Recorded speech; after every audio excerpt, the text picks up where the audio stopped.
বৈদিক মুদ্রা ব্যবস্থা। ঋগ্বৈদিক যুগে মুদ্রার কোনো উল্লেখ নেই। সেই সময় সাধারণত বিনিময়ের মাধ্যমে, অর্থাৎ জিনিসের বিনিময়ে জিনিস দিয়ে কেনা বেচা বা ব্যবসা বাণিজ্য চলতো। অর্থাৎ মনে করা যেতে পারে হয়তোবা কোনো একজন ব্যক্তির কাপড়ের প্রয়োজন আর অপর একজন ব্যক্তির ধানের প্রয়োজন। দেখা যাচ্ছে প্রথম ব্যক্তি কাপড় তৈরি করতে পারেন না, তিনি হয়তো পেশায় চাষি, ধান উৎপাদন করেন। আর অপরপক্ষে দ্বিতীয় ব্যক্তি, তিনি আবার ধান উৎপাদন করতে পারেন না, তিনি পেশায় তাঁতি, কাপড় উৎপাদন করেন।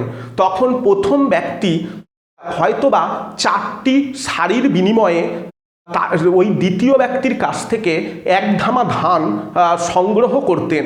অর্থাৎ এক্ষেত্রে কাপড়ের বদলে ধান বা জিনিসের বদলে জিনিসের বিনিময় হচ্ছে। এইভাবেই বৈদিক সমাজে ব্যবসা বাণিজ্য বা কেনা বেচা চলতো। যদিও বা ঋগ্বৈদিক যুগের পরবর্তীকালে দেখা যায় যে বিভিন্ন ধাতুখণ্ড মুদ্রার মতনই ব্যবহার হতো এবং এই ধাতুখণ্ডগুলির মধ্যে উল্লেখযোগ্য ছিল নিষ্ক, শতমান ইত্যাদি। অর্থাৎ বলা যেতে পারে এইভাবেই হয়তোবা মুদ্রা ব্যবস্থার আবির্ভাব ঘটেছিল বৈদিক সমাজে।